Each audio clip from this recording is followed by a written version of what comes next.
પૂછીએ ને અમે લખીએ છીએ એટલે હા કે ના કેવું.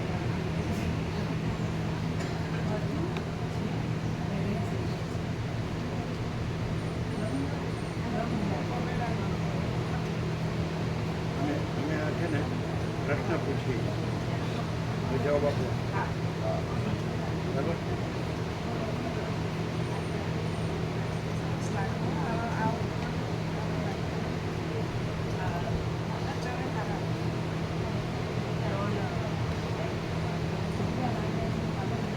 ગાય પ્રશ્ન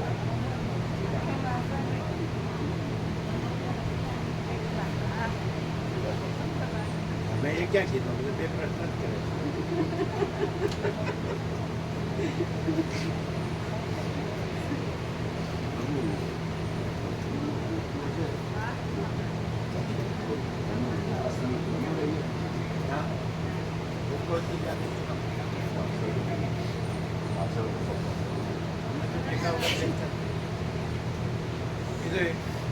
કોઈને કોઈ એવું તો હોય ખુરશી હોય કેવી ખુરશી જો ખબર હાથા ન હોય પલાઠી મારી પલાઠી ના મારે હાથા ખુરશી ચાલુ ન ખરાબ આ સાઈડ જોજો બસ અને હાથા વગરની ખુરશી બીજું કંઈ સ્પેશિયલ ડિઝાઇન જરૂર આટલે હાથ હોય ચાલે પણ અહીંયા આવી ન ચાલે પલાઠી ન ઉડાય પલાઠી પછી હાથે ચાલે ડિઝાઇનની જરૂર નથી સિમ્પલ ધારો તમે આ સાઈઝ લઈ લો બરાબર અને બે હાથે કરજો બે છેડે બરાબર બસ આ જ રીતે અને પાછળ ટેકો કરજો પાછળ હવે ટેકો હોય એમાં કેમ કરવાનું પવન આવે એવી રીતે ઊભી પર જેવું ચાલે બરાબર સિમ્પલ અમારે સપોર્ટ કેટલો લાંબો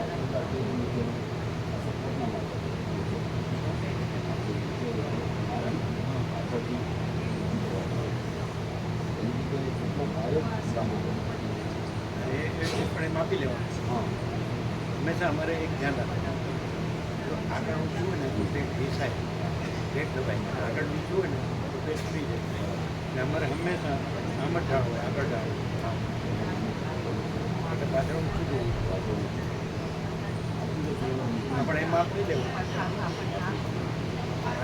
પથ્થરથી નહીં લેવાનું માપ ના એપથી નહીં પાયાથી માપ આગળના પાયા નીચા હોય પાછળના પાયા ઊંચા હોય તે પાયા હાઈટ માથું આ રીતે પથ્થરથી નહીં ખબર પડે ના પથ્થરથી નહીં આપણે આ પાયા છે એના કરતાં પાછળના પાયા ઊંચા હોય બહુ ટાઈમ નહીં લાઈટ જેનું જે આસન છે એની હાઈટ કેટલી એની બનાવવાની છે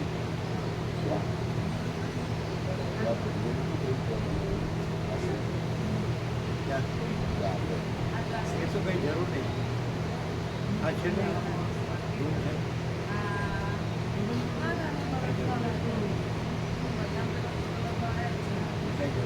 રૂમ છે ને અમે જોયું બપોરે તો ઉનાળા ભગવાનનો બહુ તાપ છે બરાબર વૈશાખ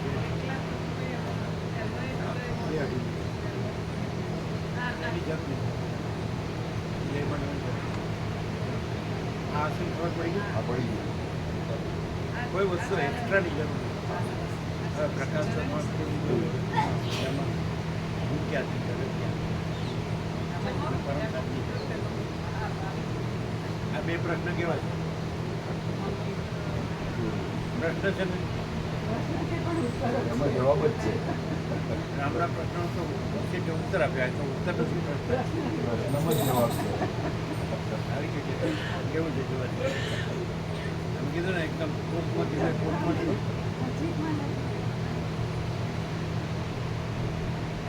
નજીકમાં નથી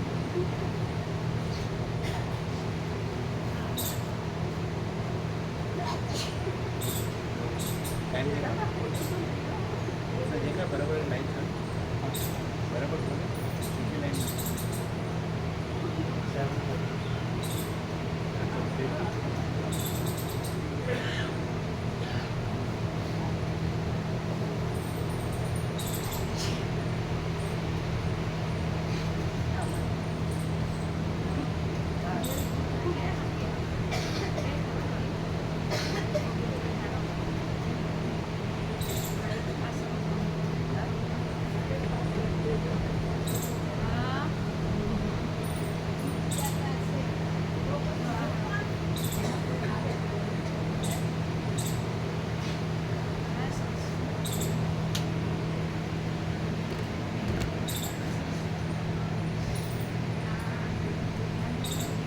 બે આચાર્યોનું વંચાયું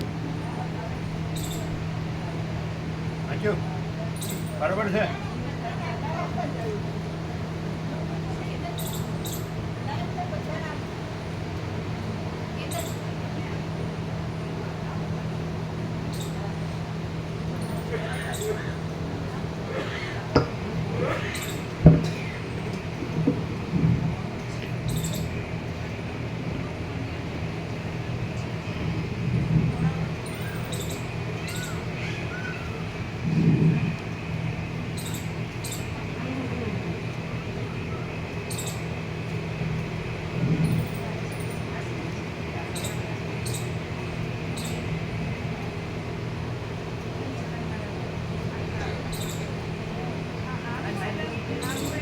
અહીંયા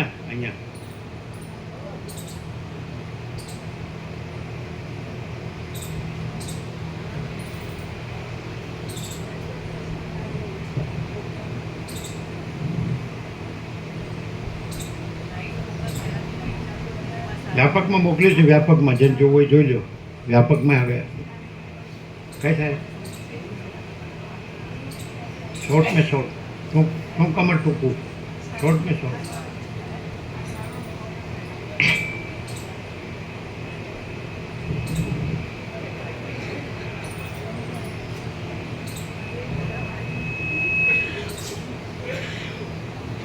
વ્યાપકમાં આવી ગયું. જે વાંચતો હોય ને આપો ઓમ ઓમ પેલું પાછળ આપ્યું પાછળ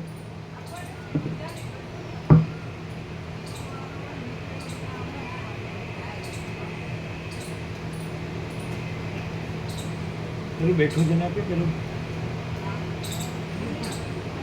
નીચે ઓમ બરાબર.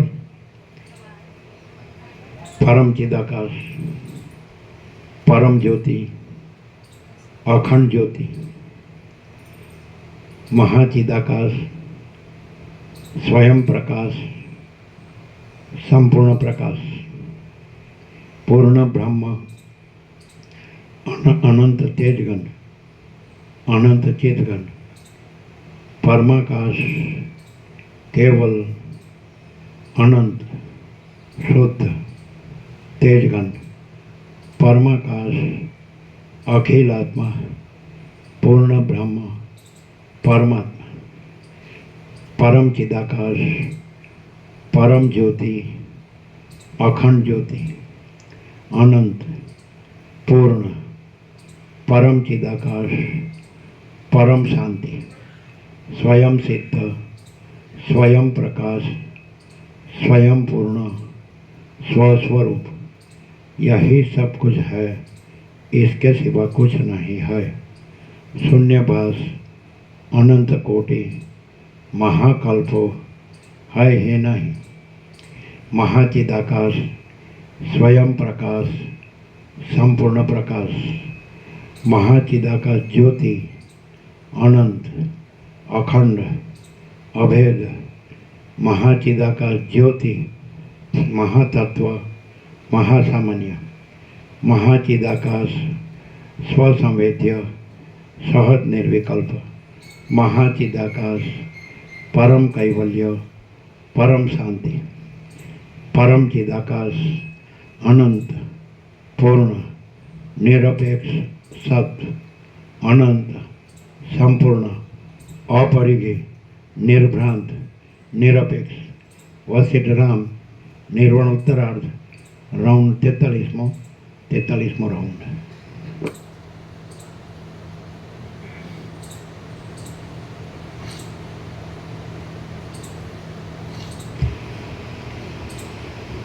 आद्य परब्रह्म सद्गुरु देव की जय. ओम श्री परमात्मने नमः. सद्ग्रंथों शिरोमणि श्री योग वासिष्ठ महारामायण निर्वाण प्रकरण उत्तरार्ध पाना नंबर 1378 सर्ग 80मो प्राकृत प्रलयનું વર્ણન. નોટ બધાય વાંચી? ના બાકી છે. બધાય વાંચ્યો? બધાય ના પ્રભુઓમાં બધા બાકી. કોણ બાકી? હા એક મિનિટ.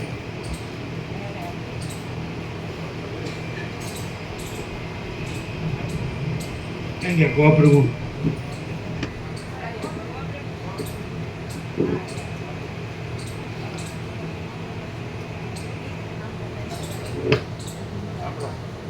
અહીંયા નહીં, ત્યાં નહીં બનાવી દીધો. કોઈ રાખી દો, હા, કોઈ રાખી દો.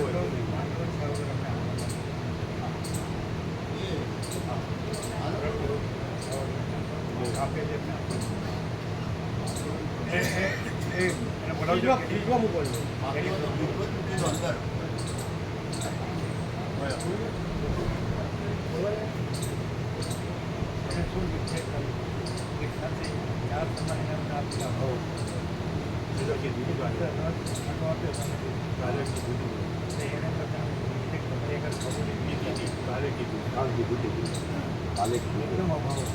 કાલે કીધું હવે અમને કાપી નથી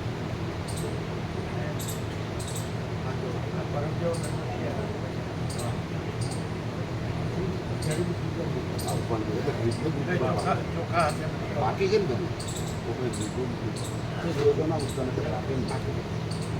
ખ્યાલ આવ્યો શું થયું? હા ખ્યાલ આવ્યો એટલે એકદમ એમ થયું કે આ નહીં એની નીચે કર્યું. એને બધી આપી એ સરસ પાટી હતી આલ્ફાન જો હતી અને સરસ પાટી પણ હવે આ પણ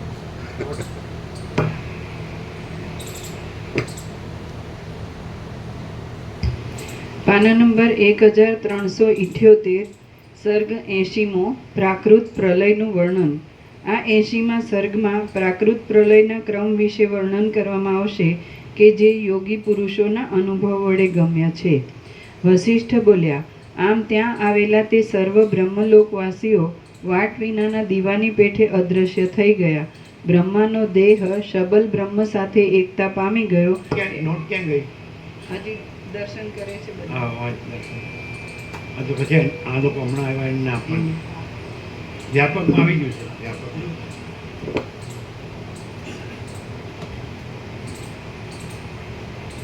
બ્રહ્માનો દેહ શબલ બ્રહ્મ સાથે એકતા પામી ગયો એટલે મહાપ્રજ્વલિત કાંતિવાળા 12 સૂર્યો જગતની પેઠે જ બ્રહ્મલોકને બાળવા લાગ્યા. બ્રહ્મલોકને બાળી નાખીને તેઓ પણ બ્રહ્માની પેઠે ધ્યાનાવસ્થિત થઈ ગયા અને દિવેલ વગરની વાટવાળા દીવાની પેઠે નિર્વાણ પામ્યા.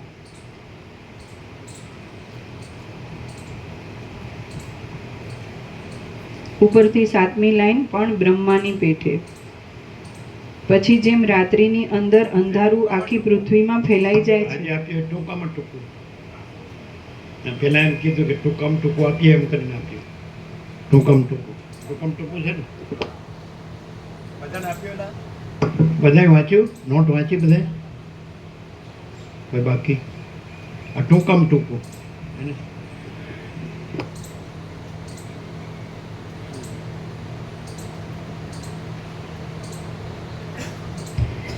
પછી જેમ રાત્રિની અંદર અંધારું આખી પૃથ્વીમાં ફેલાઈ જાય છે તેમ મોટા તરંગવાળું મહાસાગરનું એક પૂર બ્રહ્મલોકમાં ફેલાઈ ગયું.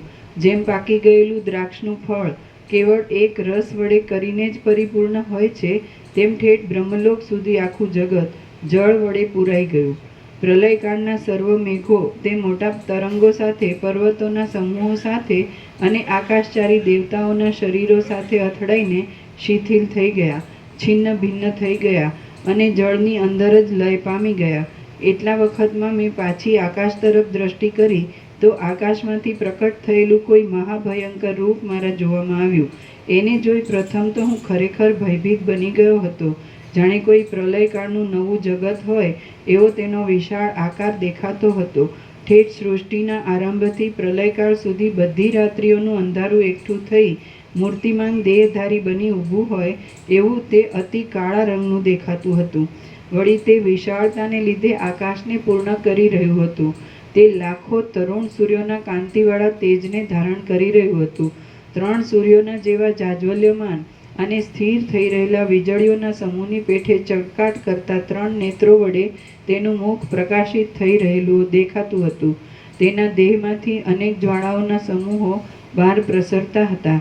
તેને 5 મુખ હતા, 10 હાથ હતા, 3 નેત્રો હતા અને તેના હાથમાં ત્રિશૂલ શોભી રહ્યું હતું. જોકે તે ચાલ્યું આવતું હતું, છતાં જાણે આકાશની અંદર ચારે બાજુ તે પોતાના આકારને ફેલાવી રહ્યું હોય એવું લાગતું હતું. જાણે આકાશ જ તલવારના જેવા ઘનશ્યામ દેહને ધારણ કરી લઈ મૂર્તિમાન થઈ ગયું હોય એવું તે જણાતું હતું.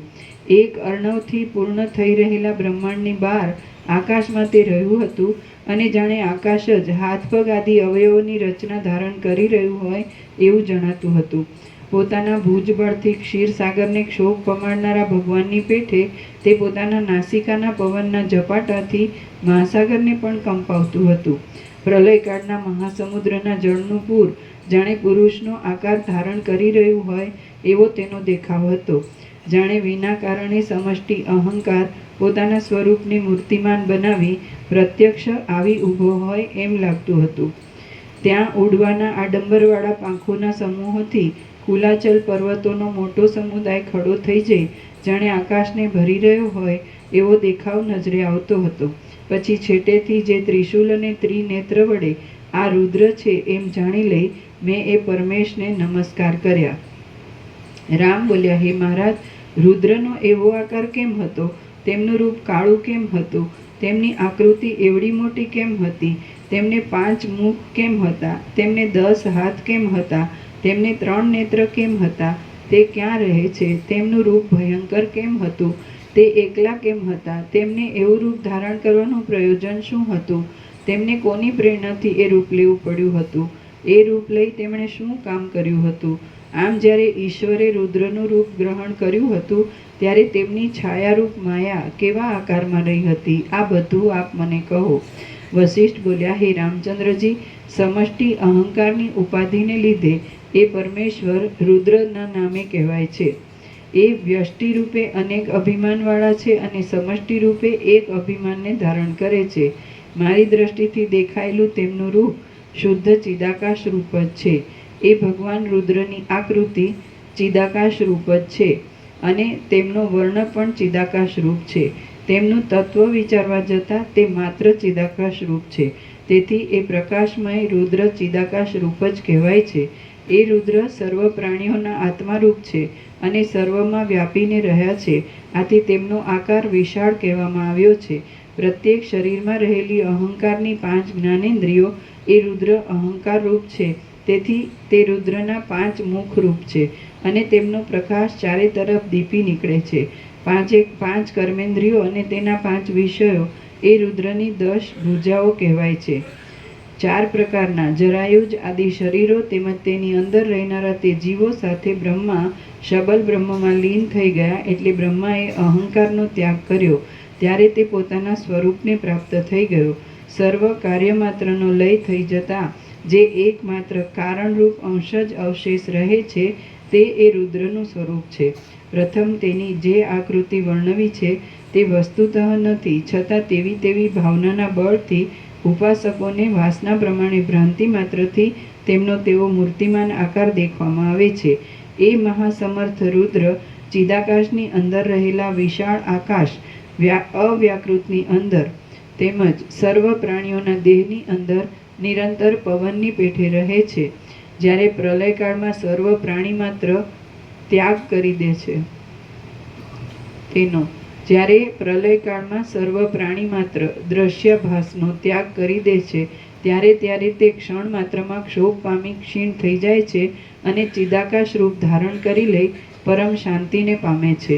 3 ગુણો, 3 કાળ, ચિત્ત, અહંકાર અને બુદ્ધિ એ ત્રિપુટી, પ્રણવના 3 વર્ણ અને 3 વેદ એ સર્વ રુદ્રના 3 નેત્ર રૂપ છે. ત્રૈલોક્યરૂપી ત્રિશૂલ તેમણે પોતાની મુઠ્ઠીની અંદર પકડી રાખેલું છે. સર્વ પ્રાણી માત્રના સમૂહોમાં એ રુદ્ર વિના બીજું કશું નથી. તેથી સર્વ દેહોના આત્મારૂપ એ જ થઈ રહેલા છે. પોતે સર્જેલા સર્વ પ્રાણીઓને તેમના કર્મો પ્રમાણે ભોગ આપવો અને અંતે મોક્ષનો અધિકાર પ્રાપ્ત થતાં તેવા અધિકારીઓને મોક્ષ આપવો એવો જે તેમનો સ્વભાવ છે તે જ સૃષ્ટિ રચનાનું પ્રયોજન છે. શુદ્ધ ચિદાકાશ અને નિરતિશય આનંદરૂપ પરમાત્માની એકોહમ બહુશ્યામ એવી સંકલ્પરૂપી માયાવૃત્તિ વડે પ્રેરણા થાય છે, એટલે તે રુદ્ર પોતાનું કાર્ય કરે છે. પછી માયાથી પ્રલયની પ્રેરણા થાય છે, એટલે ક્રમે કરી સર્વ સૃષ્ટિને ગળી જાય છે અને પોતે પણ પરબ્રહ્મમાં લીન થઈ જઈ પરમ શાંતિને પ્રાપ્ત થાય છે. એ રુદ્રનું ખરું સ્વરૂપ તો નિર્મળ શુદ્ધ ચિદાકાશ રૂપ છે અને એ ઈશ્વરરૂપ રુદ્રને જ કૃષ્ણ કાળા રૂપે વર્ણવવામાં આવ્યા છે. એ જ રુદ્ર આ જગતનો પ્રલય કરી દઈ તેને એક સમુદ્ર રૂપ કરી નાખે છે અને સમુદ્રને પણ પી જઈ પુનર્જન્મ ન થવા માટે પરમ શાંતિને પ્રાપ્ત થઈ જાય છે. ત્યાર પછી પણ હું જોવા લાગ્યો તો રુદ્ર પોતાના પ્રાણવાયુના વેગથી એ મહાસાગરને પી જવાનો ઉદ્યમ કરી રહ્યા હતા. ત્યાં તે મહાસાગર રુદ્રના પ્રાણથી ખેંચાઈને વડવાગ્નિની પેઠે અનેક જ્વાળાઓના સમૂહો વડે અંદર આકુળ વ્યાકુળ થઈ રહેલા રુદ્રના વિશાળ મુખમાં પ્રવેશ કરતો હતો. એ અહંકારરૂપી રુદ્ર જ પ્રલયકાળ પર્યંત સમુદ્રમાં વડવાનલ રૂપ થઈ રહી તેના સઘળા જળને પી જાય છે. જેમ જળ પાતાળમાં પ્રવેશ કરે છે, સર્પ પોતાના રાફડામાં પ્રવેશ કરે છે અને શરીરમાં પ્રાણ અપાન આદિ રૂપે 5 પ્રકારે રહેલા વાયુ પ્રાણીઓના મુખના પોલાણમાં પ્રવેશ કરે છે, તેમ મહાસાગરે વેગથી રુદ્રના મુખમાં પ્રવેશ કર્યો. જેમ સૂર્યનારાયણ અંધકારને પી જાય છે અને સત્સંગતિ દોષોને ગળી જાય છે, જેમ સૂર્યનારાયણ અંધકારને પી જાય છે અને સત્સંગતિ દોષોને ગળી જાય છે, તેમ એ શ્યામવર્ણ રુદ્ર ત્યાં આવી એક મુહૂર્ત માત્રમાં જ મહાસાગરના જળનું પાન કરી ગયા. ઠેઠ બ્રહ્મલોકથી માંડી પાતાળ પર્યંત બધું શાંત અને શૂન્ય થઈ ગયું હતું. રજ, ધુમાડો, પવન, સમુદ્ર અને પ્રાણીઓ એ સર્વનો અભાવ હતો. આથી આકાશ એક સરખી રીતે પોતાના સ્વરૂપમાં જ રહેલું જણાતું હતું. હે રામચંદ્રજી, તે વખતે ફક્ત આકાશના જેવા નિર્મળ 4 પદાર્થો જ અચલપણે દેખાતા હતા. તે વિશે હું તમને કહું છું, તે તમે સાંભળો. એક તો કાળા રંગના આકાશના જેવા આકારવાળા અને નિશ્ચળ સુગંધની પેઠે આકાશની અંદર નિરાધાર રહેલા રુદ્ર આકાશની મધ્યમાં દેખાતા હતા. બીજો પદાર્થ બ્રહ્માંડરૂપી ઘરનો 7 પાતાળની નીચેનો ભાગ હતો. તે અતિ છેટે દેખાતો હતો અને પૃથ્વી તથા આકાશના તળના જેવો જણાતો હતો. એ ભાગ 3 લોક તથા તેની અંદરના પદાર્થો ભસ્મ થઈ જવાને લીધે અવશેષ રહેલા અને જળ પડવાથી ભીના થઈ ગયેલા તથા કીચડ રૂપે જામી ગયેલા પાતાળ, પૃથ્વી, સ્વર્ગ, પર્વતો અને દેવતાઓના પાર્થિવ ભાગ વડે વ્યાપ્ત હતો. વળી તે ઉપરના પ્રદેશની અપેક્ષાએ કંઈક સ્થૂળ દેખાતો હતો. ત્રીજો પદાર્થ બ્રહ્માંડનો ઉપરનો ભાગ હતો. તે છેટે હોવાથી બરાબર દ્રષ્ટિમાં આવતો નહોતો. તે અતિ સૂક્ષ્મ હતો, તેથી દુર્લક્ષ્ય આકાશના જેવો શ્યામ દેખાતો હતો. ચોથો પદાર્થ તો અનાદિ તથા અનંત બ્રહ્મની જેમ ચોતરફ પ્રસરી રહેલું તે નિર્મળ આકાશ જ હતું. તે છેટે છેટે રહેલા બ્રહ્માંડના નીચેના અને ઉપરના ખંડના વચલા ભાગમાં રહેલું હતું. એ 4 પદાર્થો સિવાય બીજું કશું પણ ત્યાં જોવામાં આવતું ન હતું. રામ બોલ્યા, હે મહારાજ, બ્રહ્મલોકની બહાર શું છે? તેને આવરણ કેટલા છે અને તે કેવી રીતે રહેલ છે? વશિષ્ઠ બોલ્યા, બ્રહ્માંડ ખંડની બહાર તેનાથી 10 ગણું જળ રહ્યું છે અને જળ અનંત એવા બ્રહ્માંડના બંને ઉપર નીચેના ખંડના સંધિમાં રહેલા અંદરના આકાશને છોડી દઈ માત્ર બહાર જ ફેલાઈ રહેલું છે. એ જળ પછી તેનાથી 10 ગણું તેજ રહેલું છે અને તે જ્વાળારૂપ છે. એ તેજ પછી તેનાથી 10 ગણો નિર્મળ વાયુ રહ્યો છે અને જળની પેઠે જ પવિત્ર કરનાર છે. એ વાયુ પછી તેના કરતાં 10 ગણું એવું આકાશ રહ્યું છે. એ આકાશ પછી અતિ સ્વચ્છ, પરમ નિર્મળ, અનંત બ્રહ્માકાશ શબલ બ્રહ્મ રહેલ છે. એ શબલ બ્રહ્મના આવરણવાળા સ્વરૂપરૂપી આકાશની અંદર અનેક જાતના આવરણો છે, એમ બીજા તંત્રોમાં બતાવ્યું છે. એ આવરણો એકબીજાથી ઘણે દૂર છે, અનંતરૂપ છે અને તંત્રકારોએ એકબીજાની સાથે સંવાદ થતાં પરસ્પર પોતાની બુદ્ધિ પ્રમાણે તેની કલ્પનાઓ કરી કાઢી છે. રામ બોલ્યા, હે મહારાજ, બ્રહ્માંડના ઉપરના ભાગમાં અને નીચેના ભાગમાં એકબીજાથી ઉત્તરોત્તર 10 ગણો વધારે વિસ્તાર છે. તો મોટા આકારને ધારણ કરી રહેલું જળ આદિ શી રીતે રહેલું છે અને કોણે તેને ધારણ કરી રાખેલું છે? વશિષ્ઠ બોલ્યા, જેમ વાંદરીના બચ્ચા પોતાની માતાના પેટને વળગી રહે છે તેમ પાર્થિવ પદાર્થોના આધારભૂત અને કમળના પત્ર જેવો બ્રહ્માંડ ખંડોનો જે પાર્થિવ ભાગ છે તેને આધારે જ બીજા બધા પદાર્થો રહેલા છે. બ્રહ્માંડરૂપી મોટા શરીરની અંદર જે પદાર્થો જેની નજીક રહેલા છે તેઓ તેમના પરસ્પર એકબીજાના આકર્ષણથી જ રહેલા છે. જેમ તરસ્યા મનુષ્ય જળ તરફ ખેંચાય છે તેમ તેઓ એકબીજા નજીકના પદાર્થો તરફ આકર્ષાય છે. એવી જ રીતે તૈજસ આદિ પદાર્થો પણ એ બ્રહ્માંડની અંદર પરસ્પર આકર્ષાઈ રહ્યા છે. જેમ હાથ પગ આદિ અવયવો પોતાની સ્થિતિને છોડતા નથી તેમ એ સર્વ પદાર્થો પણ પોતપોતાની સ્થિતિને છોડતા નથી. રામ બોલ્યા, હે મહારાજ, બ્રહ્માંડના બંને ઉપરના અને નીચેના ખંડ શી રીતે રહ્યા છે, તેનો શું આધાર છે, શો આકાર છે, કોણે તેને ધારણ કરી રાખેલ છે અને છેવટ તેનો નાશ કેવી રીતે થાય છે? વશિષ્ઠ બોલ્યા, આ વિશાળ જગત સ્વપ્નના નગરની પેઠે કોઈએ ધારણ નહીં કર્યા છતાં ધારણ કરાઈ રહ્યું છે. નાશ નહીં પામતા છતાં નાશ પામતું દેખાય છે અને નિરાકાર છતાં એ સાકાર અનુભવમાં આવે છે. એ જગતમાંથી શું નાશ પામે છે અને કોણ તેને ધારણ કરી રાખે છે? એ કાંઈ પણ નથી. માત્ર જેવો ચિદાત્માનો દ્રઢ સંકલ્પ સ્ફુરે છે તેવું જ તે અનુભવમાં આવે છે. જેમ આકાશની અંદર મોવાળા મચ્છરા આદિ ભ્રાંતિથી જોવામાં આવે છે અને જેમ આકાશમાં શૂન્યપણું તથા પવનમાં ચલન શક્તિ દેખાય છે, તેમાં ચિદાકાશની અંદર અભિન્ન સત્તારૂપ જગત જોવામાં આવે છે. બ્રહ્માંડ નામનું જગતરૂપી ઘર અધિષ્ઠાન ચૈતન્યની અંદર સંકલ્પનગરની પેઠે ખડું થઈ જઈ દેખાય છે. ચિદાકાશ પોતાના સ્વરૂપની અંદર જ રહેલું છે. તે નિરાકાર છે છતાં પ્રત્યેક પદાર્થના રૂપે જાણે આકારવાળું થઈ રહ્યું હોય એમ દેખાય છે. ક્ષય થવાનો સંકલ્પ સ્ફૂરતા તે રાત્રિ દિવસ ક્ષય પામતું દેખાય છે અને જવાનો અધ્યાસ બેસતા તે અહર્નિશ ગમન ધર્મવાળું જણાય છે. તે સ્થિર થઈ રહ્યું છે એવો દ્રઢ સંકલ્પ થતાં તે રાત્રિ દિવસ સ્થિર થઈ રહેલું દેખાય છે અને ઉડે છે એવી દ્રઢ ભાવના થતાં તે ઉડતું માલુમ પડે છે. તે નાશ પામે છે એવી ભાવના થતાં મહાપ્રલય આદિ વડે તે નાશને પ્રાપ્ત થાય છે અને તે જન્મ પામે છે એવી સ્ફૂર્તિ દ્રઢ થતાં સૌના મૂળ સ્વરૂપના આકારે તેનું સ્ફુરણ થઈ તે ઉત્પન્ન થાય છે. જેમ શરદ ઋતુના આકાશની અંદર દ્રષ્ટિ પડતા તારાઓ રૂપી મોતીઓનો સમૂહ અસત્ય છતાં અતિ સત્ય રૂપે ઉદય પામેલો જણાય છે, તેમજ ચિદાકાશની અંદર ભ્રાંતિ વડે અસંખ્ય જગતો જોવામાં આવે છે. તેમની ગણના કરવાને પણ કોણ સમર્થ થઈ શકે તેમ છે. શ્રી યોગ વાસિષ્ઠ મહારામાયણમાં નિર્વાણ પ્રકરણના ઉત્તરાર્ધનો ભ્રાંતિ માત્રત્વ પ્રતિપાદન નામનો સર્ગ 80મો સમાપ્ત. સર્ગ 81મો રુદ્રરૂપ ભૈરવનું તથા કાળ રાત્રિનું વર્ણન. આ 81મા સર્ગમાં પ્રલયકાળમાં નૃત્ય કરતા રુદ્રરૂપ ભૈરવનું વર્ણન આવશે અને તેની છાયારૂપી કાળ રાત્રિ કે જે જગતને પોતાના અંગમાં ધારણ કરી નૃત્ય કરે છે તે વિશે પણ વર્ણન કરવામાં આવશે. વશિષ્ઠ બોલ્યા, હે રામચંદ્રજી, પછી એ મહાકાશની અંદર પોતાના આકારને પ્રસારી રહેલા, મત્ત બની ગયેલા અને નૃત્ય કરવાને પ્રવૃત્ત થયેલા રુદ્રને મેં જોયા. તે વખતે જાણે આકાશ જ પોતાના વ્યાપકપણાને નહીં છોડતા સાકાર બની ગયું હોય તેમ જણાતું હતું. ત્યારે એ રુદ્રની મૂર્તિ ઘનશ્યામ હતી. દશે દિશાઓને તે પોતાના સ્વરૂપથી પૂરી રહ્યા હતા અને તેમનો આકાર મહાવિશાળ હતો. તે સૂર્ય, ચંદ્ર અને અગ્નિરૂપી નેત્રને ધારણ કરી રહ્યા હતા અને 10 દિશાઓરૂપી ચપળ વસ્ત્ર વડે તે સુશોભિત દેખાતા હતા. તેમનો કાંતિ સમૂહ ઘાટો હતો અને તે ચોતરફ ઘણા લાંબા પ્રદેશ સુધી પથરાઈ રહ્યો હતો.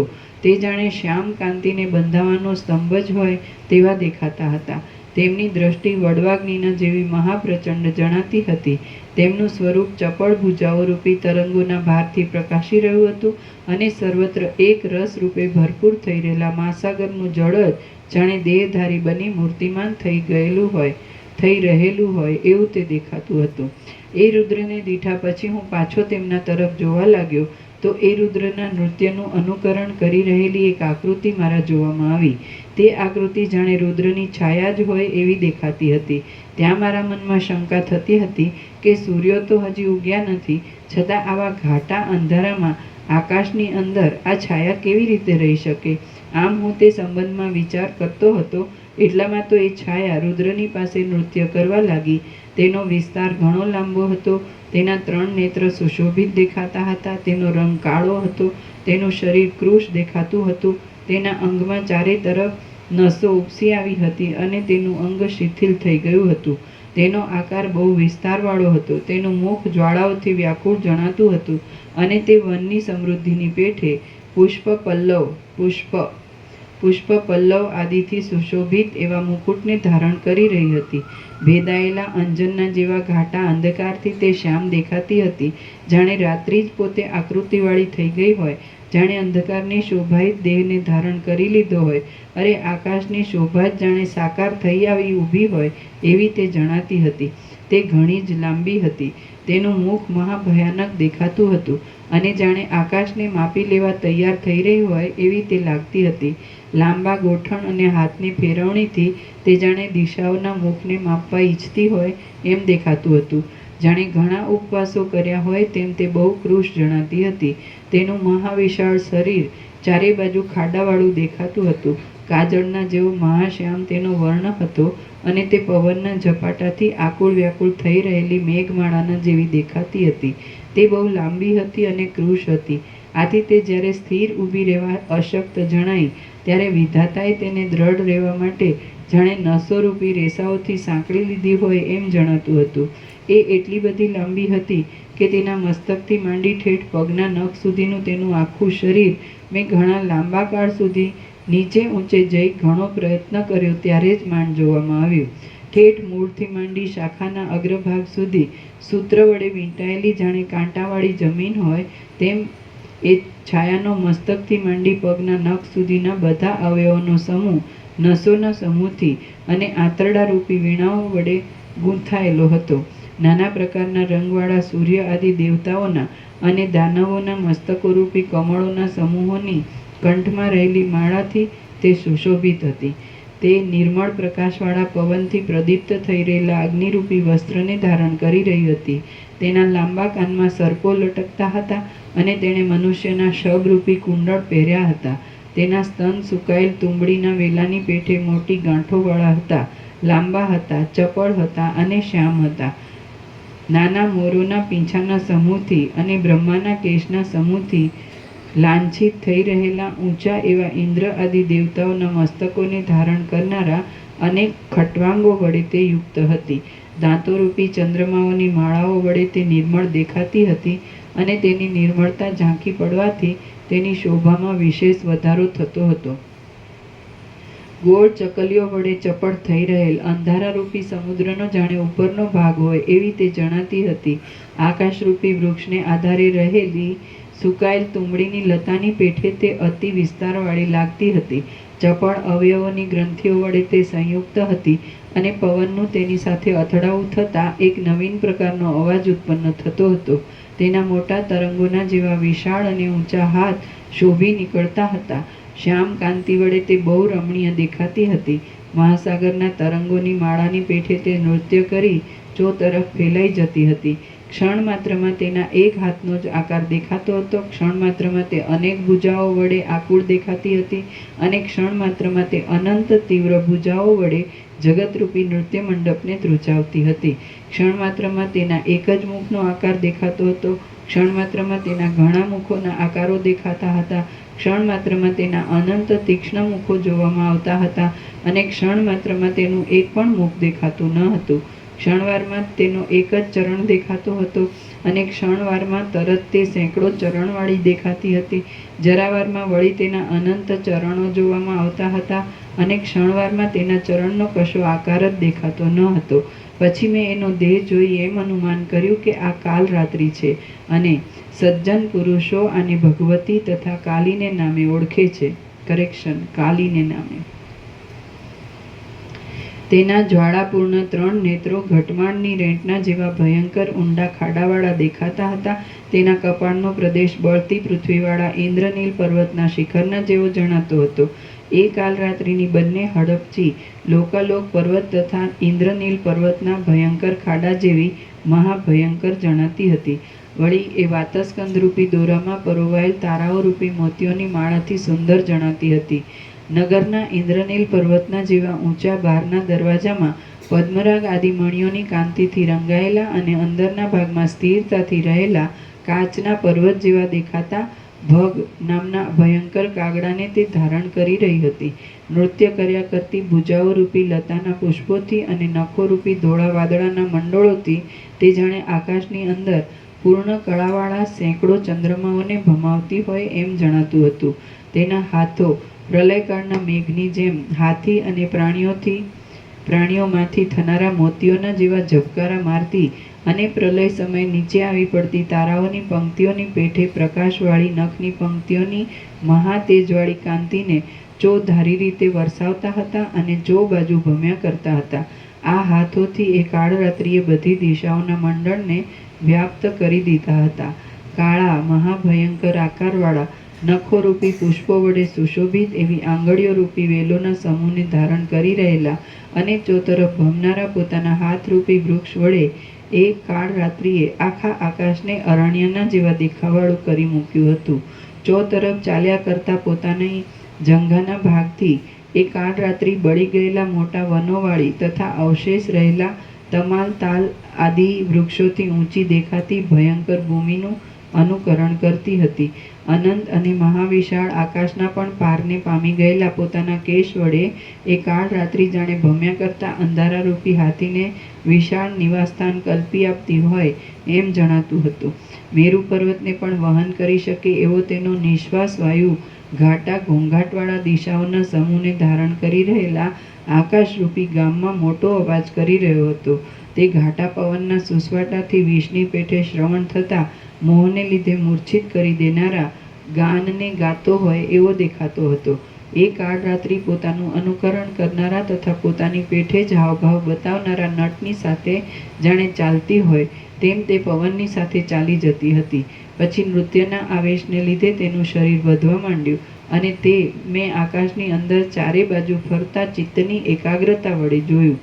વિલાસથી કેવળ નૃત્ય કરવામાં જ તત્પર થઈ રહેલી એ કાળરાત્રિએ પોતાના દેહની અંદર મલયાચલ, કૈલાસ, સહ્યાદ્રી, મંદરાચલ અને મેરુ પર્વતની માળા પહેરી હતી. પ્રલયકાળના મેઘોની માળા તેની પાટલી રૂપ હતી અને ત્રણેય લોકો તેના અંગની અંદર મણિમય અરીસાની પેઠે દેખાતા હતા. હિમાલય અને મેરુ પર્વત એ બંને તે કાળરાત્રિના કાનમાં પહેરવાની રૂપાની ને સોનાની મુદ્રારૂપ અકોટા રૂપ હતા. બ્રહ્માંડોના ઘુમ્મટની માળા તેની મોટી કટી મેખલા રૂપ હતી. કુલાચલ પર્વતો તેની માળા રૂપ હતા. તેમાં શિખરો, વનો તથા નગરો ગુચ્છાઓ રૂપે દીપતા હતા અને જીર્ણ નગરો, જંગલો, દ્વીપો તથા ગામો કોમળ પલ્લવના જેવા જણાતા હતા. એ કાળરાત્રિના અવયવોની અંદર મેં પુરો, ગામો, નગરો, શહેરો, ઋતુઓ, 3 લોકો, મહિનાઓ તથા રાત્રિ દિવસના સમૂહો જોયા. યમુના તથા ગંગા આદિ નદીઓ તેના શરીરમાં મોતીઓના હાર જેવી દેખાતી હતી અને તેના 2 કાનમાં ધર્મ તથા અધર્મ એ બેઉ કુંડલ રૂપે શોભતા હતા. ધર્મરૂપી ધાવણને ધીમે ધીમે સ્ત્રવ્યા કરતા 4 વેદો તેના સ્તન રૂપ હતા અને તેમની અંદર સર્વ શાસ્ત્રાર્થ રૂપી 4 ડીંટડીઓ દીપતી હતી. ત્રિશૂળ, પટ્ટીશ, પ્રાસ, બાણ, રુષ્ટિ, મુદ્ગર અને શક્તિ રૂપે 12 દેખાતા અનેક આયુધોરૂપી માળા તે ધારણ કરી રહી હતી. 14 પ્રકારની દેવ આદિ પ્રાણીઓની જાતિઓ એ મહાસુંદર શરીરવાળી કાળરાત્રિની રૂંવાડાની પંક્તિઓ રૂપ હતી. એ કાળરાત્રિના દેહની અંદર સૂઈ રહેલા નગરો, ગામડા અને પર્વતો જાણે પુનર્જન્મના હર્ષથી નૃત્ય કરતા હોય તેમ નૃત્ય કરતી એ કાળરાત્રિની સાથે જ નૃત્ય કરતા હતા. કાળરાત્રિના નૃત્યને લીધે સઘળું ચલાયમાન હોવાથી આખું જગત સ્થાવર ભાવથી રહિત થઈ જઈ જાણે જંગમ રૂપે નૃત્ય કરતું હોય એમ મને જણાયું. એ કાળરાત્રિના દેહરૂપી પરલોકમાં સુખથી રહેલા જગતને ગળી જઈને પોતાના ઉદર આદિ અવયવમાં ધારણ કરી રાખી તૃપ્તિ પામી ગયેલી મદોન્મત્ત અને જગતરૂપી સર્પને પોતાના જઠરાગ્નિમાં પચાવી દેનારી એ કાળરાત્રિ રૂપી મયુરી નૃત્ય કરતી હતી. તેના મહાવિસ્તારવાળા સુશોભિત શરીરની અંદર આખું જગત જાણે અરીસામાં પ્રતિબિંબિત થઈ રહ્યું હોય તેમ પ્રલયના જગત જેવું જોવામાં આવતું હતું. વસ્તુતઃ જોઈએ તો તે પોતે નૃત્ય કરતી ન હતી, પરંતુ તેના અંગમાં રહેલું પર્વતો, વનો, જંગલો વગેરે સહિત નાના પ્રકારનું જગત જ વારંવાર મરણને વશ થઈ જઈ તેની અંદર ખડું થઈ નૃત્ય કર્યા કરતું હતું. એ જગતનું સુંદર નૃત્ય કાળરાત્રિના દેહરૂપી અરીસામાં પ્રતિબિંબિત થઈ રહ્યું હતું. તે ઘણા કાળ સુધી મારા જોવામાં આવ્યું. તે નૃત્ય નાશને પ્રાપ્ત ન થતાં વારંવાર તેવે જ રૂપે સ્થિર થઈ રહેલું દેખાતું હતું. તેની અંદર તારાઓના સમૂહ ચલિત બનતા દેખાતા હતા, વળી પર્વતોના સમૂહો ભમતા દેખાતા હતા, અને દેવદાનવોના સમૂહ મચ્છરાના ટોળાની પેઠે પવનને લીધે તેના પ્રવાહમાં વયા જતા દેખાતા હતા. સંગ્રામમાં પૈડા વગરના થઈ ગયેલા રથની પેઠે ચક્કર ખાનારા દ્વીપો તથા સમુદ્રો વગેરેથી આકાશ વીંટાઈ ગયું હતું. ક્રીડા વડે ભ્રમણ કરનારા વંટોળિયા વાયુથી મોટા પર્વતો, પૃથ્વી અને તેની અંદરના ઘાસો ઘસડાતા જતા હતા. શ્યામ મેઘરૂપી વસ્ત્રોને એક બાજુથી બીજી બાજુ લઈ જનારા પવનના સપાટાથી આખું આકાશ ગાજી રહ્યું હતું. લાકડા અને અસ્થિ વગેરે પ્રસિદ્ધ રીતે ફાટતા હતા, તેથી તેનો અવાજ ચારે બાજુ ફેલાઈ જતો હતો. અરીસાની પેઠે ક્ષણે ક્ષણે એકબીજાનો સંયોગ વિયોગ થતો હતો, તેથી જગતના પદાર્થો ક્ષણમાં ભેગા થઈ જતા હતા અને ક્ષણમાં પાછા જુદા પડી જતા હતા. એ પદાર્થોવાળા કાળરાત્રિના અવયવો વડે અને તેના ફરવા વડે જાણે સમસ્ત જગત મૂર્તિમાન ભય વડે વ્યાપ્ત થઈ રહ્યું હોય એમ દેખાતું હતું. ચપલ અને ઊંચા એવા કુલાચલ પર્વતરૂપી પોતાના મહાન હાથને હલાવી રહેલો અને ભમ્ય કરતા મેઘોરૂપી વસ્ત્રોથી ઢંકાવાથી નમ્ર થઈ રહેલા નાના કલ્પવૃક્ષોને ધારણ કરી રહેલો એ મેરુ પર્વત ત્યાં નૃત્ય કરતો હતો. સમુદ્રો પોતાની મર્યાદા નહીં છોડતા પૃથ્વીમાંથી આકાશમાં તેમજ આકાશમાંથી પાછા પૃથ્વીમાં એમ ઉછળી રહ્યા હતા, અને તેમની સાથે વૃક્ષો પણ તેમજ ઉછળ્યા કરતા હતા. ઘરો, અગાસીઓ, હવેલીઓ અને તેની અંદર રહેનારા મનુષ્યો સાથે નગરો ખોખરા અવાજની સાથે નીચે પડતા હતા, પણ વસ્તુતઃ જોઈએ તો સર્વ મિથ્યા હોવાથી કશું પણ નીચે પડતું ન હતું. એ કાળરાત્રિ જ્યારે પોતાની ચતુરાઈથી ભ્રમણ કરતી હતી ત્યારે ચંદ્ર, સૂર્ય અને રાત્રિ દિવસ તેના નખની ઉપરની રેખાઓ વિશે ચળકાટ કરતા પ્રકાશની અંદર અંતર્ભાવ પામી ગયા હતા, અને સુવર્ણના સૂત્રની પેઠે લાંબા આકારવાળા દેખાતા હતા. ત્યારે વરસાદના જળો ઝાકળરૂપી હારવાળી અને શ્યામ મેઘરૂપી વસ્ત્રને ધારણ કરી રહેલી એ કાળરાત્રિના જાણે પરસેવાના બિંદુઓ હોય એમ જણાતા હતા. આકાશ તે કાળરાત્રિના મોટા કેશપાશ રૂપ હતું, પાતાળ તેના ચરણરૂપ હતું, પૃથ્વી તેના ઉદરરૂપ હતી, અને દિશાઓ તેના હાથરૂપ હતી. દ્વીપો તથા સમુદ્રો તેના આંતરડા તથા પેટના વીંટારૂપ હતા. બધા પર્વતો તેના પડખારૂપ હતા, અને આવહ પ્રવહ આદિ પવનનો સમૂહ તેના પ્રાણ અપાનના સંચારરૂપ હતો. સંચારક નૃત્ય કરી રહેલી એ કાળરાત્રિના વિસ્તારવાળા શરીરની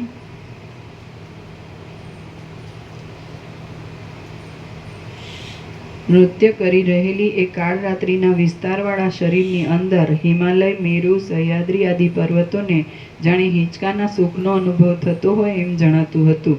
ફરી એ કાળરાત્રિ તરત તળેટીના પર્વતોરૂપી મંજરીઓવાળી કુલાચલ પર્વતરૂપી માળાને ફેરવવા લાગી. આથી એણે પોતાના તાંડવ નૃત્યની ક્રીડા વડે જાણે પાછો પ્રલય કરવાનો આરંભ કર્યો હોય એમ દેખાતું હતું. દેવતાઓ, દૈત્યો અને નાગોના સમૂહ રૂપી રૂવાડાને ધારણ કરનારા અવયવવાળો એ કાળરાત્રિનો દેહ સ્થિર રહી શકતો નહોતો, અને જાણે ચક્રની પેઠે ફરતો હોય એમ જણાતો હતો. નાના પ્રકારના વૈભવો, તેને પ્રાપ્ત કરવાના ઉપાયો અને યજ્ઞોરૂપી યજ્ઞોપવીતને ધારણ કરનારી તેમજ આકાશની અંદર નૃત્ય કરી રહેલી એ કાળરાત્રિ મેઘના શબ્દો વડે જાણે કોઈ બ્રહ્મચારીણી વેદના ઘોષ કરતી હોય એવી દેખાતી હતી. વળી એ નૃત્યમાં પરસ્પર એકબીજામાં પ્રતિબિંબ પડવાથી ભૂતળ આકાશરૂપ અને આકાશ ભૂતળરૂપ થઈ ગયા હતા, તથા પરસ્પર તુલ્ય જ દેખાતા હતા, અને જાણે અંદર કશું હલનચલન જ ન થવું હોય એવું લાગતું હતું. એ કાળરાત્રિના મોટી નાસિકાના છિદ્રોરૂપ ઘરમાંથી બહાર આવતા મેઘના કડાકાવાળા અને મહાભયંકર શબ્દ કરી રહેલા ઉગ્ર વાયુઓ વાતા હતા. એ કાળરાત્રિના સેંકડો હાથ ચતુરાઈથી ચોતરફ ફરી વળતા હતા, અને તેથી આકાશ જાણે પ્રચંડ પવને ઉડાડેલા પલ્લવો વડે વ્યાપ્ત થઈ રહ્યું હોય એવું દેખાતું હતું. એ સર્વ જોતા મારી ધીર દ્રષ્ટિ પણ રાત્રિના અંગમાં થયેલા જગતના પદાર્થોની સાથે ભ્રમણ થવાથી મોહને પામી ગઈ. અને જેમ રણ સંગ્રામમાં સેના કુંઠિત શક્તિવાળી થઈ જાય તેમ તે કુંઠિત શક્તિવાળી થઈ ગઈ. જ્યારે કાળ રાત્રિનો દેહરૂપી અરીસો ઘૂમવા લાગ્યો ત્યારે પર્વતો યંત્રની પેઠે ઘૂમતા હતા, આકાશચારી દેવતાઓ તથા પક્ષીઓ નીચે પડતા હતા અને દેવતાઓના ઘરો પણ જમીન ઉપર આળોટતા હતા. વળી તેઓ પાંદડાની પેઠે એ કાળ રાત્રિના પ્રવાહમાં વયા જતા હતા અને મલયાચલ પણ પલ્લવની પેઠે ચૂંથાઈ જતા હતા. હિમાલય પણ હિમના એક બિંદુની પેઠે વિખેરાઈ જતા હતા. આમ એ સર્વ પૃથ્વીમાં ઉગેલા ગુલાબ પેઠે ક્ષયને પ્રાપ્ત થઈ જતા હતા. પૃથ્વીની અંદર સહ્યાદ્રી આદિ પર્વતો પક્ષીના જેવા દેખાતા હતા, ત્યારે વિંધ્યાચળ આદિ પર્વતો વિદ્યાધરના જેવા જણાતા હતા. આકાશમાં જેમાં રાજહંસો ભમ્યા કરે છે તેમ એ સઘળા પર્વતો વૃક્ષોના ભ્રમમાં ભમ્યા કરતા હતા. એ કાળ રાત્રિના દેહરૂપી તળાવમાં દ્વીપો તૃણના જેવા દેખાતા હતા, સમુદ્રો કુંડાળા જેવા જણાતા હતા ને દેવલોકની પંક્તિઓ કમળો જેવી શોભતી હતી. નિર્મળ આકાશના જેવા મહાવિશાળ સ્વપ્નમાં દેખાયેલા કાજળના નગરની પેઠે અતિ શ્યામ અને મોટી જંઘાવાળા તથા એકઠા થયેલા અનેક સૂર્યના જેવા મહાજાજ્વલ્યમાન એ કાળ રાત્રિના શરીરમાં મેરુ પર્વતની ઉપર આવેલા વનમાં વિંધ્યાચળ નૃત્ય કરતો હતો. આ વાતને સહન ન કરી શકવાથી સહ્યાદ્રી, કૈલાસ, મલયાચલ, મહેન્દ્ર પર્વત, ક્રૌંચ પર્વત, મંદ્રાચલ અને ગૌકર્ણ આદિ પર્વતો આકાશરૂપી આંગણામાં નૃત્ય કરતા હતા. આથી પૃથ્વી અને વિદ્યાધરોના નગરો પણ નૃત્ય કરતા હતા. એવી જ રીતે વનમાં ઉત્પન્ન થનારા સર્વ સ્થાવર પદાર્થો એ કાળ રાત્રિના શરીરની અંદર જાણે જંગમપણાને પ્રાપ્ત થઈ ગયેલા હોય તેવા જણાતા હતા. પર્વતની અંદર સમુદ્ર નૃત્ય કરતા હતા. ઊંચા પર્વતો પણ આકાશના પોલાણમાં નૃત્ય કરતા હતા. આકાશ પણ ચંદ્રમા અને સૂર્ય સાથે ચલાયમાન થઈને કોણ જાણે પૃથ્વીની નીચે ક્યાં ચાલ્યું ગયું તે જણાતું ન હતું. વિખરાયેલા પુષ્પોવાળો વનોનો સમૂહ, દ્વીપો, પર્વતો અને નગરોની સાથે સૂર્ય આદિના નિવાસરૂપ આકાશમાં નૃત્યો કરી રહ્યો હતો. એવી રીતે ચલાયમાન થઈ રહેલું સર્વ જગત સમુદ્રમાં તણાયેલા ઘાસની પેઠે દિશાઓમાં ભમતું જણાતું હતું. આકાશમાં પર્વતો ભમતા હતા, સમુદ્રો દિશાઓમાં અંતોમાં પહોંચી વળ્યા હતા. ગામડાના અને નગરોના સમૂહો, નદીઓ તથા તળાવો જાણે અરીસામાં પ્રવેશ કરી રહ્યા હોય તેમ વૃદ્ધિ પામેલા પવનમાં એક લોકમાંથી બીજા લોકમાં પ્રવેશ કરી રહ્યા હતા અને ઉડેલા ઘાસની પેઠે ભમતા દેખાતા હતા. સમુદ્રની પેઠે નિર્જળ પ્રદેશમાં પણ માછલા ફરતા હતા. પૃથ્વીની પેઠે જ આકાશની અંદર નગરો સ્થિર દેખાતા હતા. પર્વતો આકાશમાં જોવામાં આવતા હતા. આકાશ અને પ્રલયકાળના મેઘો ઉત્પાત કરનારા પ્રલયકાળના પ્રચંડ વાયુને લીધે ફેરફારવાળા થઈ ગયેલા પર્વતોમાં સ્થિર થઈ ગયેલા દેખાતા હતા. નક્ષત્રોનો સમૂહ મણિઓની વૃષ્ટિના વેગની પેઠે મનોહર જણાતો હતો. નક્ષત્રોનો સમૂહ મણિઓની વૃષ્ટિના વેગની પેઠે મનોહર જણાતો હતો અને હજારો દીવાઓને ભમાવનારા યંત્રોના ચક્રની પેઠે તે પૃથ્વીની બહાર તથા અંદર ભ્રમણ કરી રહ્યો હતો. તેનો દેખાવ વિદ્યાધરોએ અને દેવતાઓના સમૂહે આ સભા ઉપર કરેલી ફૂલની વૃષ્ટિના જેવો જણાતો હતો. એ કાળ રાત્રિના દેહની અંદર પ્રલયોના અને સૃષ્ટિઓના સમૂહો રાત્રિ દિવસના જેવા ટૂંકા જણાતા હતા. દિવસોના અને રાત્રિઓના સમૂહો ધોળા અને કાળા રૂપાના પતરા ઉપર પડેલા એક નાના બિંદુની પેઠે બહુ જ નાના જણાતા હતા. વળી એ કાળ રાત્રિના શરીરમાં કૃષ્ણ પક્ષ અને શુક્લ પક્ષ એ બંને પક્ષો વજ્રમણી અને ઇન્દ્રનીલમણી આદિથી બનેલા હતા. તેથી તેઓ નિર્મળ દેખાતા ધોળા કાળા અનેક અરીસાઓના સમૂહની પેઠે શોભતા હતા. એ કાળ રાત્રિના દેહમાં સૂર્યચંદ્રના અનેક મંડળો રત્નરૂપે શોભી રહ્યા હતા. તારાઓના સમૂહો ચપળ અને કુંડાળા જેવા થઈ રહેલા કાંતિમાન હારોની પેઠે દીપતા હતા. સ્વચ્છ આકાશ તો વીંટાઈ રહેલા મોટા વસ્ત્રના જેવું જણાતું હતું અને તેની અંદર ભમ્યા કરતી વીજળીના ઝબકારાઓ ઉંબાડિયાની પંક્તિની પેઠે મોટો પ્રકાશ આપતા હતા. પ્રલયકાળમાં આળોટતા ત્રણેય જગત એ કાળ રાત્રિના દેહમાં મણિ રૂપે શોભતા હતા અને તેઓ કાળચક્રના ફેરફારને લીધે એકબીજા સાથે અથડાતા તત્કાળ ઝણઝણાટ કરતા હતા. સૂર્ય આદિના તેજો કાળ રાત્રિના દેહની અંદર નાના પ્રકારના સુંદર કંકણ, નુપુર આદિ આભૂષણ રૂપે દેખાતા હતા અને તેઓ પણ ઝણઝણાટની સાથે નીચે અને ઉપર પ્રસરી જતા હતા.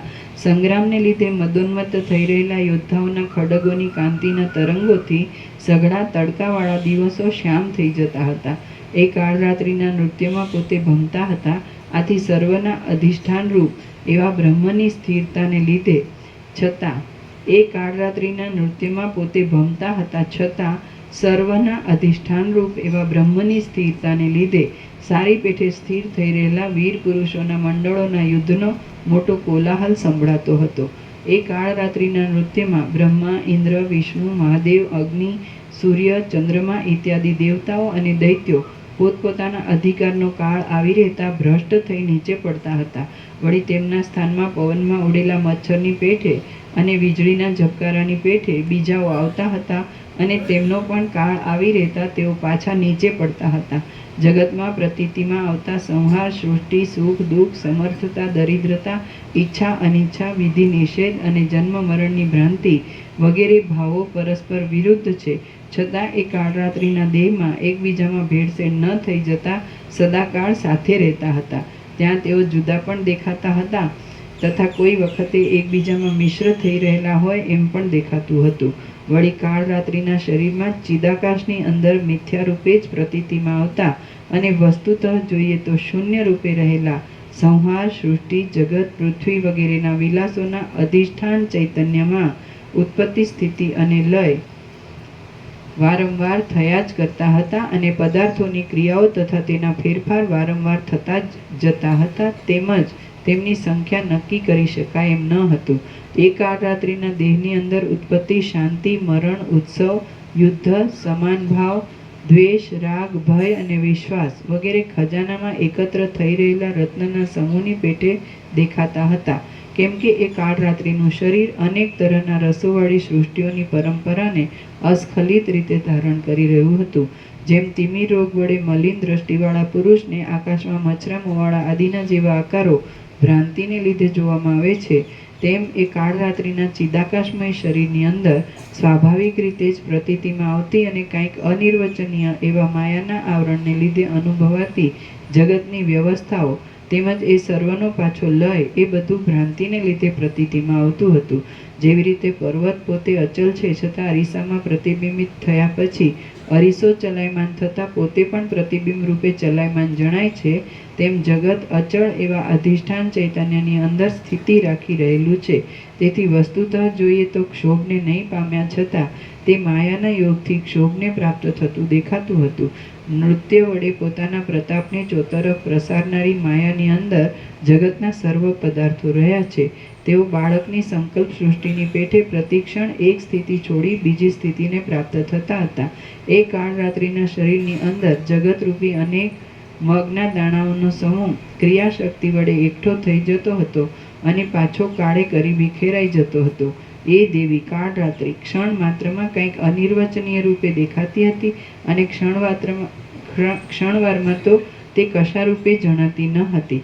ક્ષણવારમાં તો અંગુષ્ઠ પ્રમાણની દેખાતી હતી અને ક્ષણવારમાં આખા આકાશને પૂરી દે તેવું મહાવિશાળ તેનું રૂપ દેખાતું હતું. એ દેવી કાળરાત્રિ સંપૂર્ણ રીતે એક જાતની ચૈતન્ય શક્તિ જ છે.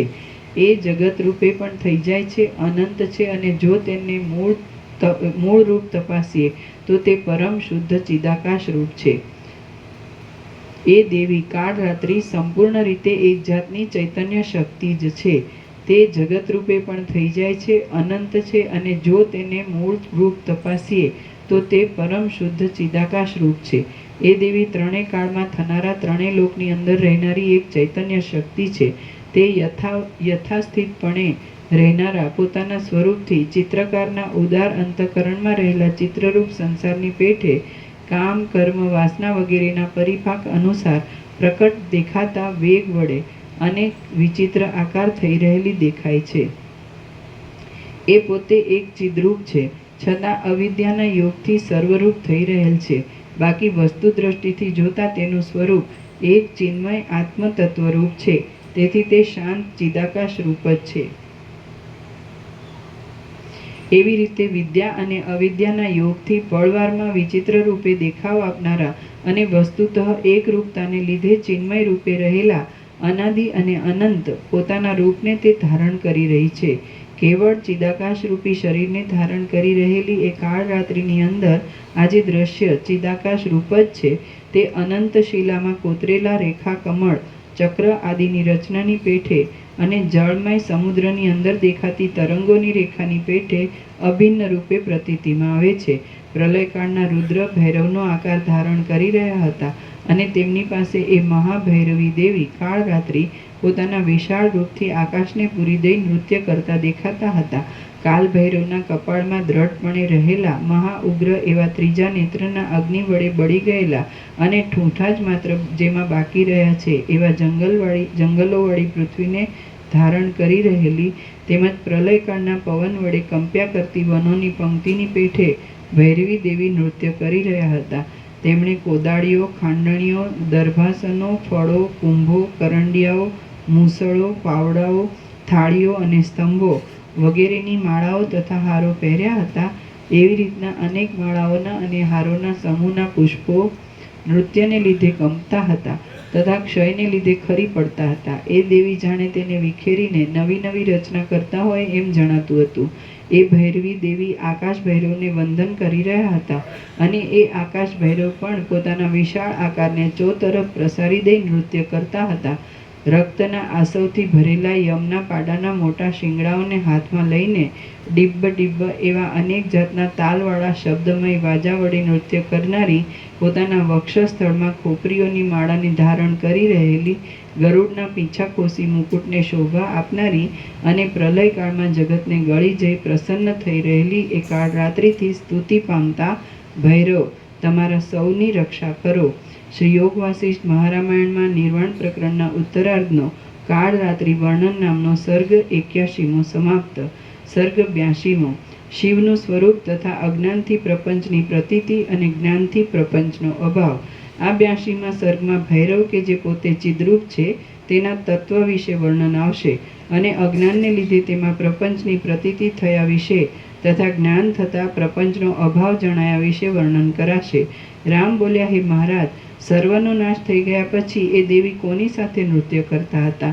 વળી આપ તેનું સુપડું, ફળ, કુંભ આદિની માળાઓનું તથા હારોનું વર્ણન કરો છો તે પણ કેમ ઘટી શકે?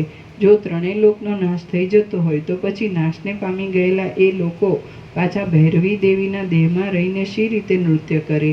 વશિષ્ઠ બોલ્યા, વસ્તુતઃ જોઈએ તો એ ભૈરવરૂપી પુરુષ પણ હતો નહીં અને એ ભૈરવી રૂપી સ્ત્રી પણ હતી નહીં. વળી તેમનું નૃત્ય પણ હતું નહીં. એ બંનેનું અસ્તિત્વ પણ ન હતું અને પ્રથમ વર્ણવ્યા પ્રમાણે તેમનો આકાર કે આચાર પણ હતો નહીં.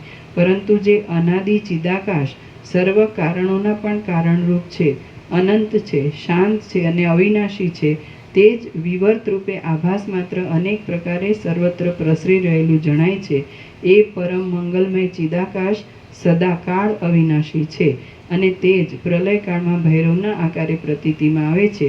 કેમ કે જગતની ભ્રાંતિની શાંતિ થયા પછી જગતની ભ્રાંતિની શાંતિ થયા પછી એ ભૈરવ પરમ ચિદાકાશ રૂપ જ થઈ રહે છે.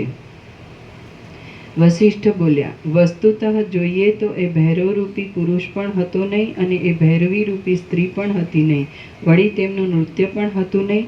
એ બંનેનું અસ્તિત્વ પણ ન હતું અને પ્રથમ વર્ણવ્યા પ્રમાણે તેમનો આકાર કે આચાર પણ હતો નહીં.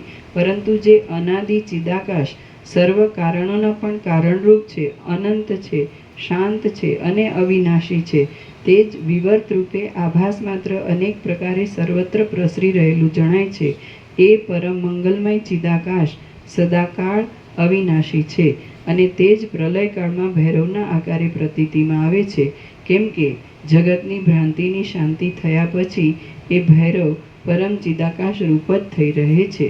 સુવર્ણ જેમ નિરાકાર ન રહી શકે તેમ એ ચૈતન્યમય દ્રશ્ય પણ તેવા ચિદાત્માના વિવર્તવાળા સ્વભાવના વૈભવ વિના રહી શકતું નથી. હે વિવેકી રામચંદ્રજી, કહો, ચિદાકાશના વિવર્તરૂપ દ્રશ્ય ચિદાકાશ વિના કેમ રહી શકે? કહો, મરી તીખાશ વિના કેમ રહી શકે?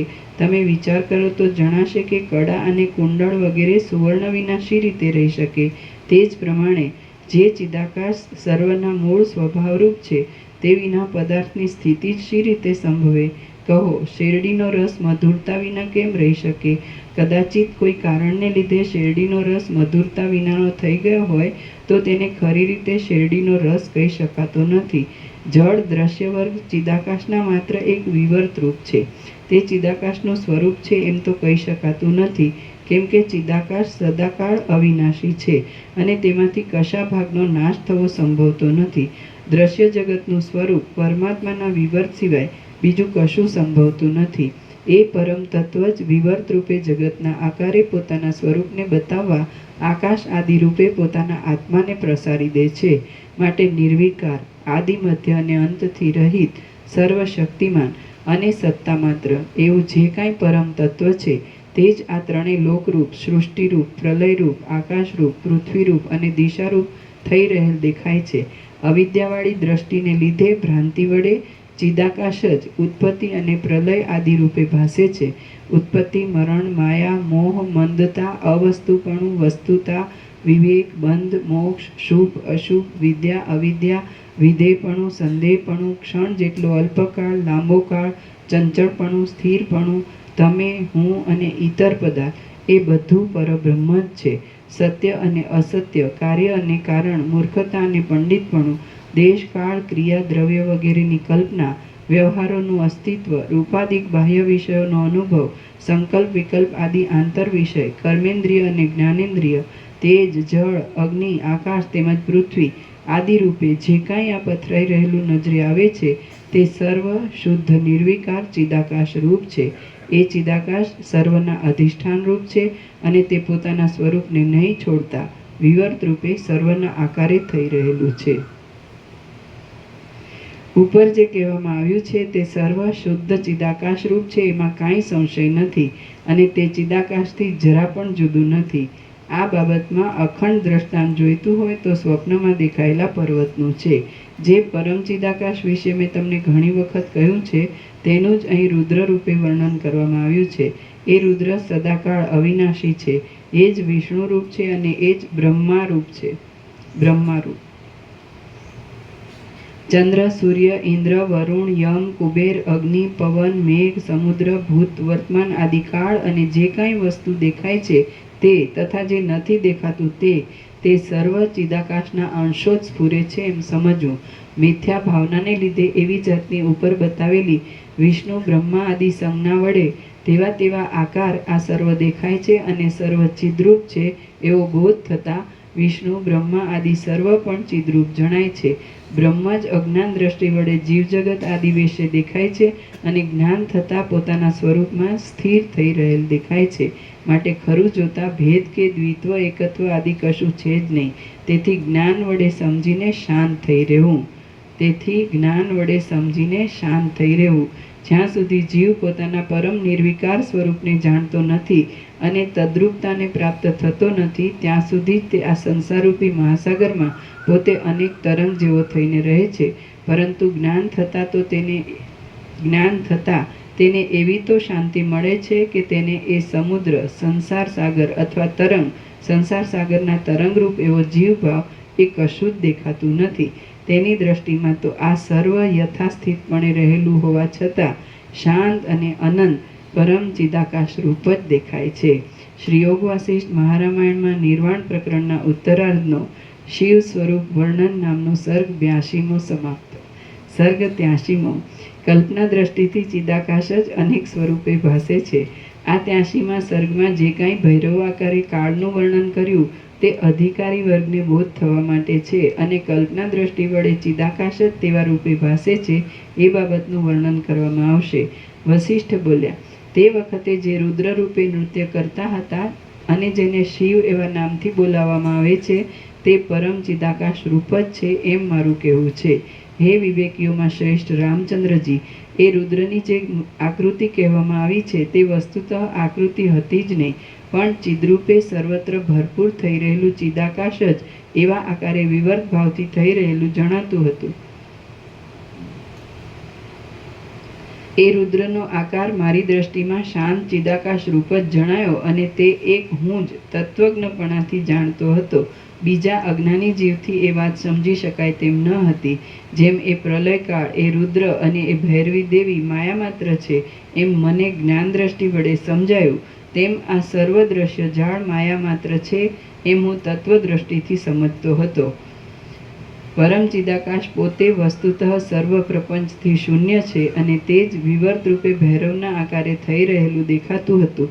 જો કે સર્વ કાલ્પનિક દ્રષ્ટિથી જ મારી પાસે દેખાતું હતું તો પણ શબ્દ અને અર્થના સંબંધની કલ્પના કર્યા વિના નિર્વિશેષ પરબ્રહ્મનો બોધ થઈ શકે નહીં. આથી મેં જે કલ્પના દ્રષ્ટિથી જોયું હતું તે મેં તમને વાણી વડે કહી બતાવ્યું છે. હે રામચંદ્રજી, તમને સદાકાળના ઘણા લાંબા અભ્યાસથી જગતમાં આધિભૌતિકપણાની સ્થૂળ આકારની દ્રષ્ટિ રૂઢ થઈ રહી છે. આથી એ જગત વિશે મેં વાણી વડે જે વર્ણન કર્યું છે તે તમને ક્ષણવારમાં સત્યતાની ભ્રાંતિ ઉત્પન્ન કરે છે. તે ભૈરવી દેવી પણ હતી નહીં, તે ભૈરવ પણ હતા નહીં, તેમ એ પ્રલયકાળ પણ હતો નહીં, પરંતુ સર્વ ભ્રાંતિ માત્ર હતું અને ચિદાકાશ જ વિવર્ત રૂપે ભ્રાંતિથી તેવા રૂપે ભાસી રહ્યું હતું. સ્વપ્નમાં રચાયેલા નગરની પેઠે, મનોરથ રૂપે મનમાં ખડા થઈ રહેલા રણના વેગની પેઠે, કથાના અર્થના સમૂહમાં આવતા અનિર્વચનીય રસની પેઠે અને મનોરાજ્યના વિલાસની પેઠે એ સર્વ ભ્રાંતિ માત્ર હતું, છતાં ચિદાકાશના વિવર્ત રૂપે દેખાતું હતું. જેમ સ્વચ્છ ચિદાકાશની અંદર સ્વપ્નનગર દેખાય છે, જેમ છીપમાં રૂપાની બુદ્ધિ થાય છે, અને જેમ આકાશમાં તિમિર રોગવાળાને મચ્છર તથા મોવાળા આદિના જેવા આકારો દેખાય છે, તેમ ભ્રાંતિને લીધે ચિદૈક રસ પરમાત્મામાં આ જળ દ્રશ્યની પ્રતીતિ થાય છે. બાકી જ્ઞાન દ્રષ્ટિથી જોઈએ તો નિર્વિકાર ચિદાકાશ જ પોતા વડે પોતામાં એવી રીતે વિવર્ત ભાવને પ્રાપ્ત થાય છે.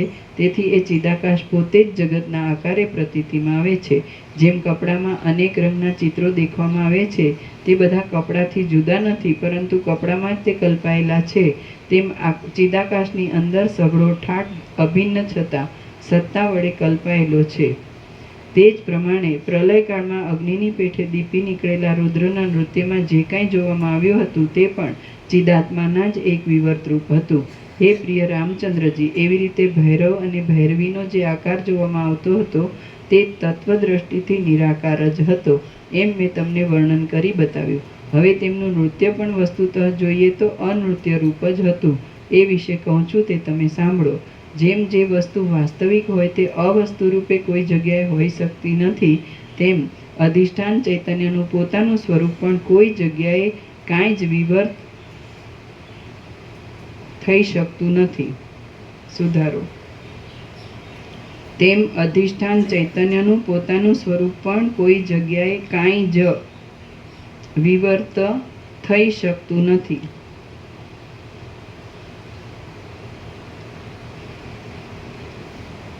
જેમ જે વસ્તુ વાસ્તવિક હોય તે અવસ્તુ રૂપે કોઈ જગ્યાએ હોઈ શકતી નથી, તેમ અધિષ્ઠાન ચૈતન્યનું પોતાનું સ્વરૂપ પણ કોઈ જગ્યાએ કાંઈ જ વિવર્ત થઈ શકતું નથી. જેમ સુવર્ણમાં આકારની કલ્પના થતાં તે અનેક આભૂષણો રૂપે દેખાય છે, તેમ અધિષ્ઠાન ચૈતન્ય વિવર્ત ભાવથી રુદ્ર રૂપે દેખાતું હતું. જે કાંઈ ચૈતન્ય છે તે સ્વભાવે જ અવશ્ય સ્ફુરણ ધર્મવાળું થઈ જઈ અનેક આકારે દેખાય છે, પણ વસ્તુતઃ જોતા તેનું મૂળ સ્વરૂપ તો અધિષ્ઠાન ચૈતન્ય છે. એ ચિદ્રૂપ રુદ્રની જે ચેષ્ટા છે તે આપણી જ ચેષ્ટા છે, માત્ર તેની પોતાની તેવી વાસનાના આવેશને લીધે તેનું નૃત્ય દેખાતું હતું.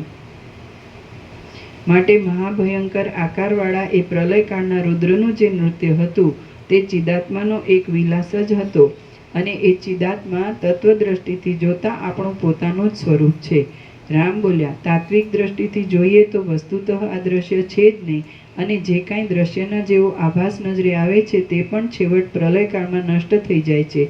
તે પ્રલયકાળનો મહાશૂન્ય સમય કેવળ શૂન્ય પરમ ચિદાકાશ રૂપ છે, તો તેમાં વળી જુદું દ્રષ્ટારૂપ ચૈતન્ય શી રીતે સંભવે? તેમ દ્રશ્ય પણ કેમ સંભવે? જે ચિદાત્મા સર્વત્ર પોતાના શુદ્ધ સ્વરૂપથી ભરપૂર છે, જડ દ્રશ્ય વર્ગ જ પોતાથી જુદો ન હોવાને લીધે પોતાની સત્તાથી કોને ચેતનવાળું કરે? વસિષ્ઠ બોલ્યા, હે પ્રિય રામચંદ્રજી, જ્યારે તમે આ પ્રમાણે શંકા કરો છો ત્યારે પછી દ્વૈત અદ્વૈત આદિ સંશયરૂપી સમુદ્રની શાંતિ થવા માટે હું તમને જે ઉત્તર કહું તે તમે સાંભળો. જો કેવળ ચિદાકાશ જ સર્વત્ર ભરપૂર છે અને કશો દ્રશ્ય જળવર્ગ છે નહીં, તો પછી કોઈ બીજા પદાર્થના અભાવને લીધે કોઈ સ્થળે કે કોઈ કાળે પણ કશી જ વસ્તુને જુદી દેખતો જ નથી. સર્વ શાંત જ્ઞાન ઘન ચિદાકાશ રૂપ જ છે, અને તે શિલાની પેઠે નિસંકલ્પપણે જ રહેલ છે. એ ચિદાકાશની અંદર જે કાંઈ જળ એવો આ દ્રશ્યવર્ગ દેખાય છે તે એક જાતનો તેનો વિવર્ત જ પ્રતીતિમાં આવે છે. બાકી શાંત ચિદાકાશ તો પોતાના સ્વરૂપમાં જ સદાકાળ રહે છે. સ્વપ્નની અંદર ચિદાત્મા જ નગર ગામ આદિ રૂપે જાણે થઈ ગયો હોય એમ લાગે છે, પણ એ સઘળો ચિદાત્માનો જ વિવર્ત છે. બાકી વસ્તુતઃ જોતા નગર આદિ કશું જુદું હોતું નથી, પણ કેવળ ચિદાકાશ જ હોય છે. એ જ પ્રમાણે આ સર્વ દ્રશ્ય વસ્તુ જુદી જણાય છે, તો પણ તે ચિદાત્માથી જુદી ન હોતા ચિદાત્મા રૂપ જ છે. ચિદાત્મા પોતે જ પોતાને વિશે સર્વ જાણવા યોગ્ય પદાર્થને સંપૂર્ણ રીતે શૂન્ય રૂપે જાણે છે અને ઠેઠ સૃષ્ટિના આરંભકાળથી માંડીને પોતાના વિવર્તને જ પોતાનાથી જુદા રૂપે દેખે છે. તે પોતાના વાસ્તવ સ્વરૂપરૂપ ચિદાકાશમાં પોતાની મેળે જ વિવર્ત ભાવને પામે છે અને પોતાની કલ્પના વડે ક્ષણ, પ્રલય, જગત આદિની ભ્રાંતિને ધારણ કરે છે. પોતાનું ચિદાકાશ સ્વરૂપ જ જ્યારે ચિદાકાશને વિશે વિવર્ત રૂપે પ્રસરી જાય છે, ત્યારે અમુક તમે છો ને અમુક હું છું, અમુક તે છે ને અમુક ક્રિયા કરે છે ઇત્યાદિ કલ્પના ખડી થાય છે. પછી માટે સત્યતાથી જોતા દ્વૈત પણ નથી, ઐક્ય પણ નથી, શૂન્યપણું પણ નથી, તેમ જળ ચેતનનો સંયોગ પણ નથી. એ બાબતમાં અનિર્વચનીયપણાથી છેવટ મૌન જ અવશેષ રહે છે, અથવા તો મૌનનો આશ્રય પણ નિરુપયોગી જેવો છે. દ્રશ્ય વસ્તુ આત્માથી જુદી નથી, તેથી કોઈ સ્થળે કે કોઈ કાળે કોઈને જુદા રૂપે દેખાતું જ નથી. આમ દ્રષ્ટા પણ જુદો નથી, એટલે છેવટે મૌન જ અવશેષ રહે છે.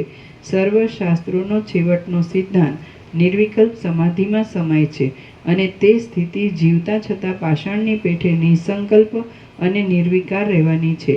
માટે કર્તવ્ય પરાયણ થઈને હવે એ બાબતમાં મૌન જ ધારણ કરવું યોગ્ય છે. તમે તમારા પ્રાકૃત આચારને વંશ પરંપરાના ક્રમ પ્રમાણે પાળતા રહો. તમે પરમાર્થ દ્રષ્ટિથી સ્વ સ્વરૂપનું જ્ઞાન હોવાથી કશી સંકલ્પ જાળમાં ફસાશો માં. તમે માન, મદ, મોહ ને ભેદને છોડી દો અને દેહ તથા જીવ એ બેઉના અભિમાનથી રહિત બની જાઓ. આમ આકાશના જેવા નિર્મળ, નિર્વિકાર અને વિશાળ અંતઃકરણને ધારણ કરી તમે વિક્ષેપ રહિત થાઓ અને સદા શાંત થઈને રહો. શ્રી યોગ વાસિષ્ઠ મહારામાયણમાં નિર્વાણ પ્રકરણના ઉત્તરાર્ધનો વિશ્વરૂપ દર્શન પછી કરેક્શન કેવલ સ્વસ્વરૂપ દર્શન નામનો સર્ગ 83મો સમાપ્ત.